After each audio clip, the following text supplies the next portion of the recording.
कातिल virus corona, जिसने 24 घंटे के दौरान पाकिस्तान की बात करें तो मज़ीद 111 जिंदगियां निकली हैं।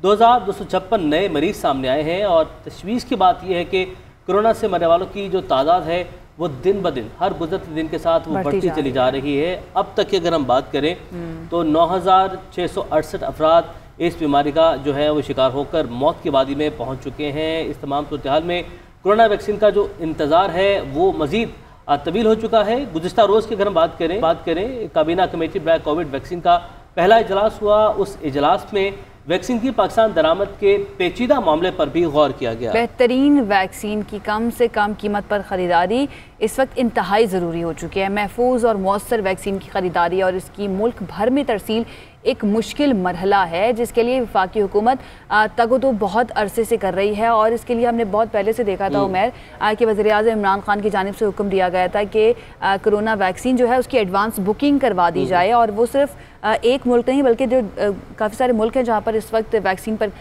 उस पर उन्होंने कहा था कि उसकी जो वैक्सीन है उसकी एडवांस बुकिंग करवा दी जाए। बहरहाल अमेरिका की जानिब से मना कर दिया गया था, जिसके बाद अब रशिया के साथ साथ चाइना यहाँ से वैक्सीन जो है उसकी दरामद का सिलसिला शुरू किया जा रहा है। कोरोना की बदलती हुई शक्ल है और इस पर हम बात करने के लिए अपने साथ लाइन पर हमने लिया यूनिवर्सिटी ऑफ हेल्थ साइंसेज के वाइस चांसलर डॉक्टर जावेद अकरम साहब को। डॉक्टर साहब बहुत शुक्रिया आपके वक्त का। बताइएगा कि बरतानिया में जो कोरोना की नई किस्म आई है इसके बाद चारों तरफ खौफ की फ़ज़ा हम देख रहे हैं, जबकि आलमी इदारा सेहत ये बताता है कि इस कोरोना वायरस से बहुत ज़्यादा ख़तरा नहीं है। इस पर आपकी क्या राय है? जो आप कह रहे हैं ये B117 जो वेरिएंट इसका आया है, ये म्यूटेशन एज सच नहीं है, ये अमाइनो एसिड सीक्वेंसिंग जो एस प्रोटीन स्पाइक प्रोटीन में आई है उसकी वजह से ये ज़्यादा लीथल या कहना ज़्यादा विरुलेंस इसकी नहीं बढ़ी, ये उसी विरुलेंस है इसकी। इसमें कोई एविडेंस नहीं है कि ये ज़्यादा स्ट्रॉन्ग हो गई है वायरस या कुछ ऐसी बात। अलबत्ता ये हुआ है कि इसका फैलाव कई गुना 50 गुना तकरीबन ज़्यादा चांस हो गया इसके फैलाव होने का। और दूसरी इसकी खसूसियत ये है कि ये बच्चे और यंगर जनरेशन को, टीनेजर्स को अफेक्ट करना का चांस बढ़ गया है। और ये शुरू तो साउथ अफ्रीका से हुई थी, लेकिन उसके बाद इटली और पिछले तकरीबन 2 हफ्ते से ये यूके में भी आ गई है। तो इसका जो चांस है एक से दूसरे को लगने का वो बहुत बढ़ गया है। और उसकी वजह से ज़ाहिर है कि एब्सोल्यूट केसेस जो नंबर ज़्यादा होंगे, और जब नंबर ज़्यादा होंगे तो अगर 3% 4% भी मोर्टेलिटी आप लेंगे तो वो भी बढ़ जाएगी। और मैं समझता हूँ कि इसीलिए ये जो 1 साल पहले वुहान में किया गया कि जब ये कोविड-19 वायरस वहाँ नमूदार हुई दिसंबर 2019 में, तो वुहान को लॉकडाउन कर दिया गया, फिर चाइना को कर दिया गया, लेकिन अनफॉर्चुनेटली फिर भी ये पूरी दुनिया में फैल गई और इसको पेंडेमिक कहा गया। अभी भी ऐसा ही है कि यही स्टेप्स फॉलो किए जा रहे हैं और अल्लाह करे कि ये आगे मुल्कों में ना फैले। पाकिस्तान में अभी इसके कोई शवाहिद नहीं हमें मिले, क्योंकि हम इसके टेस्ट कर रहे हैं रोज़। तो अभी तक हमारे जो हमने टेस्ट किए हैं यूनिवर्सिटी में, हमें कोई ऐसा नहीं शवाहिद मिला कि ये जो वेरिएशन है ये पाई गई है स्पाइक प्रोटीन्स में।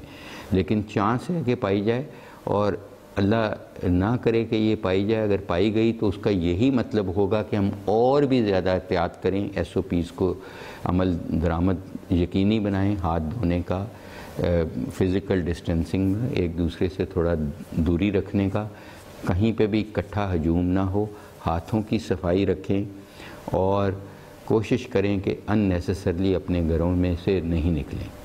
अच्छा डॉक्टर साहब, आप जो बता रहे हैं कि वायरस ने म्यूटेट नहीं किया मगर इसमें कुछ तब्दीलियाँ ज़रूर रही हैं, तो क्या फाइज़र और मॉडर्ना ने जो वैक्सीन तैयार की है वो नई सूरत हाल के लिए भी यकसा मौसर है? और दूसरे नंबर पर पाकिस्तान में जो वैक्सीन का तजुर्बाती इस्तेमाल हो रहा है वो किस कदर मौसर है? वैक्सीन लगवाने के लिए ज़रूरी ये होगा कि हम बचे रहें, हमारी ज़िंदगी बची रहे इंशाल्लाह, तभी हम वैक्सीन की रिसर्च से फ़ायदा हासिल कर सकते हैं। मॉडर्ना हो, फाइज़र हो या कैंसिनो की वायरस हो, जो हम पाकिस्तान में जिसका इस वक्त हम तजर्बा कर रहे हैं, जो फ़ेज़ 3 ट्रायल कर रहे हैं और इसी यूनिवर्सिटी में, यूनिवर्सिटी ऑफ हेल्थ साइंसेज में कर रहे हैं, जिसमें तकरीबन 14,000 लोगों को ये इंजेक्ट की जा चुकी है और बड़ी सेफ़ और इफ़ेक्टिव पाई जा रही है। जहाँ तक म्यूटेशन का है तो ये वैक्सीन्स जो हैं ये ज़्यादातर वायरस को टारगेट नहीं करती, ये सिर्फ़ और सिर्फ उसकी जो स्पाइक्स हैं जिसके ज़रिए वो बॉडी में एंटर होती है, जब सांस के ज़रिए ये अंदर जाती है तो ACE2 रिसेप्टर्स को ये वायरस लगती है और फिर वहाँ से ये सेल्स के अंदर जाती है, तो ये उसको रोकती हैं, उन स्पाइक्स को तोड़ती है जो वैक्सीन्स है। तो इसलिए होपफुली, अभी ये कहना काबिल वक्त होगा, लेकिन उम्मीद यही की जाती है कि ये वैक्सीन इफ़ेक्टिव रहेंगी, कि कोई भी वैक्सीन हो, चाहे कैंसिनो हो, मॉडर्ना हो, फाइज़र हो या स्पुतनिक 5 हो, लेकिन कोई भी वैक्सीन इस वक्त दुनिया में 100% इफ़ेक्टिव नहीं है। 95%, 97%, 92% इस तरह हैं।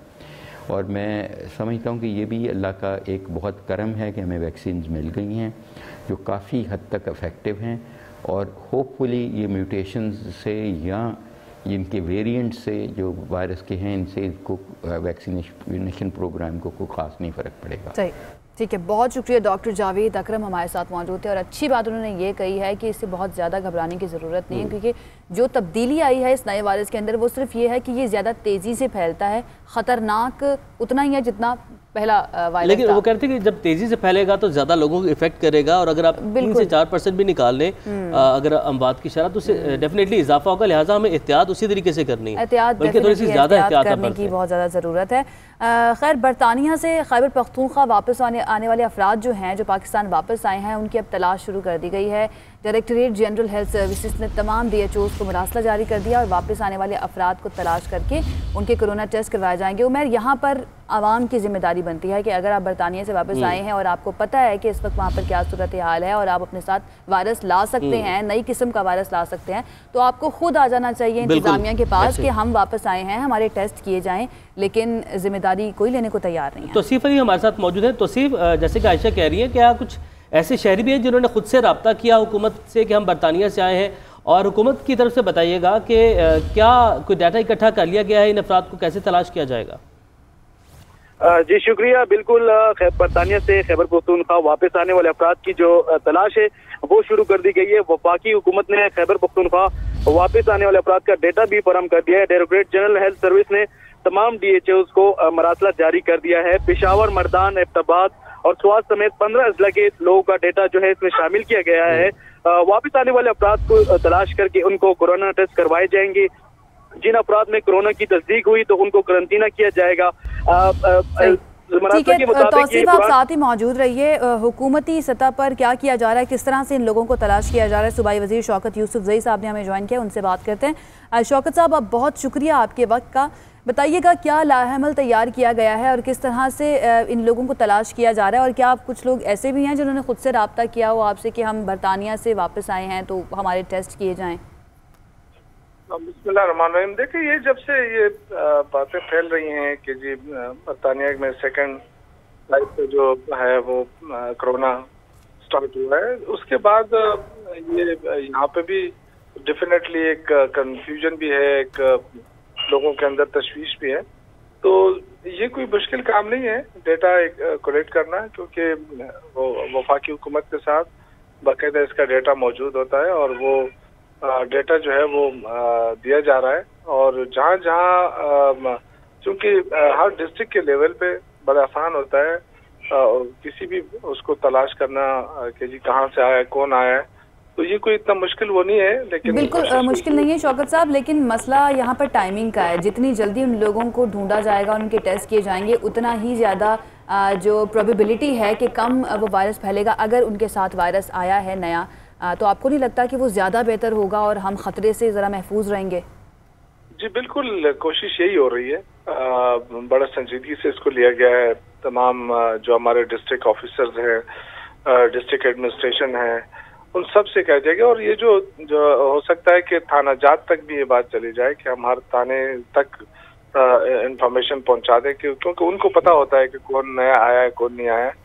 ये चीजें उसके लिहाज से ज्यादातर जो लोग हैं ना हमारे, वो शहरों में नहीं होते हैं। ये जो बाहर लोग होते हैं ना, ज्यादातर ये दूर दराज इलाकों से होते हैं, और वो उसमें मेजॉरिटी ये होता है कि वहाँ लोग एक दूसरे को जानते भी हैं। तो ये अभी चूंकि अभी ये इशू बना है और उसको एड्रेस करने के लिए कोशिश हो रही है इंशाल्लाह ताला, बहुत जल्द इस पे होगा, क्योंकि इसको बड़ा हुकूमत इन अफराद की तलाश कर रही है। शौकत यूसुफ ज़ई साहब हमारे साथ मौजूद है। सर, बहुत शुक्रिया आपके वक्त के लिए। और ऐसे में जिन्होंने बरतानिया का सफ़र किया है उन्हें भी चाहिए कि वॉलंटियर करें और जाकर हुकूमत को रिपोर्ट करें कि हाँ इन्होंने बरतानिया से सफ़र किया है और अपना कोरोना का टेस्ट भी करवाया है ये, क्योंकि अगर आपकी वजह से ये वायरस फैलता है तो आप पर बहुत बड़ी जिम्मेदारी आयद होगी और आपको गुनाह भी मिलेगा। इसी पर बात कर लेते हैं। सरबराह corona task force doctor Ataur Rahman साहब जो हैं, उन्होंने हमें ज्वाइन किया है। डॉक्टर साहब, बहुत शुक्रिया आपके वक्त का। ये नया वायरस जिसकी साख्त में अब तब्दीली आई है, बरतानिया से जो ये शुरू हुआ है, पाकिस्तान में कोई इस तरह का केस अभी तक रिपोर्ट हुआ है कि ये वायरस जो है उसकी साख में तब्दीली हुई हो, या ये वायरस जो है बरतानिया से या किसी दूसरे मुल्क से यहाँ पर आया हो? ये पर्टिकुलर वायरस का अभी तक मेरे इल्म में नहीं है कि यहाँ पे कभी इस तरह का कुछ आया हो। अहम चीज है वो ये कि इससे मिलता जुलता एक स्ट्रेन जो है वो कराची में हमारे पास डिस्कवर हुआ था, जिसमें स्पाइक प्रोटीन का जो हिस्सा है उसमें तब्दीलियां आ गई थी।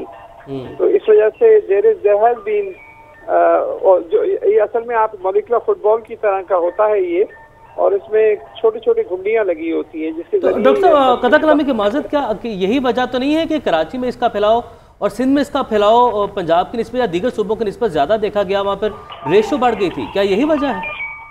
जी, इसके बारे में कहना तो कबल वक्त है कि हो सकता है ये वहाँ भी हो, लेकिन सिंध में तो हमने देखा है कि इसमें उस जगह पर तब्दीलियां आई हैं जिस जगह पर ये दाखिल होता है, स्पाइक प्रोटीन पैदा होती है, उन घुंडियां चीज होती हैं, और जो बरतानिया में भी उसी जगह पे आई हैं। तो इसमें एग्जैक्टली वो चीज नहीं तब्दील हुई जो बरतानिया में मिली है, लेकिन उससे मिलती जुलता है वैरायटी कराची में भी हमें मिली है।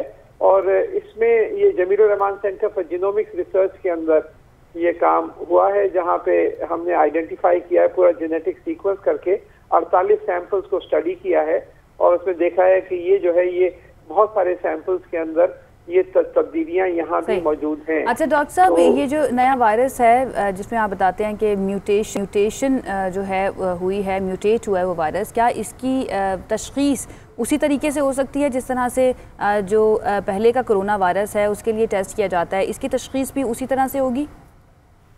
बिल्कुल, तशखीस तो उसी तरह से होगी, क्योंकि उस टेस्ट में ये दिखाई दे जाएगा। और क्योंकि इसकी शक्ल जो है थोड़ी बहुत मुख्तलिफ है ओरिजिनल वायरस से, कुछ जगहों पे म्यूटेशन है। उसमें 30,000 के करीब मॉलिक्यूल्स होते हैं जो आपस में मिले हुए होते हैं। इनमें से कुछ मॉलिक्यूल्स में तब्दीली आ जाती है, जिसकी वजह से इसका बिहेवियर भी बदल सकता है और इसकी एग्रेसिवनेस भी बदल सकती है। तो ये तशखीस उसी तरह से होगी जिससे PCR मशीन वगैरह जो इस्तेमाल होती हैं। ठीक है। सरबराह corona task force doctor Ataur Rahman साहब हमारे साथ मौजूद थे, और कंक्लूजन हमेशा की तरह यही है इस कोरोना के जो टॉपिक है उसका कि एहतियात और सिर्फ एहतियात, जो कोरोना SOPs हैं उस पर मैक्सिमम जो आप अमल दरामद कर सकते हैं वो करें। मास्क का इस्तेमाल यकीनी बनाएं, और जो सोशल डिस्टेंसिंग है उसको ऊपर जो अमल दरामद है उसको एक मरतबा फिर से उस पर सख्ती से अमल दरामद शुरू करें।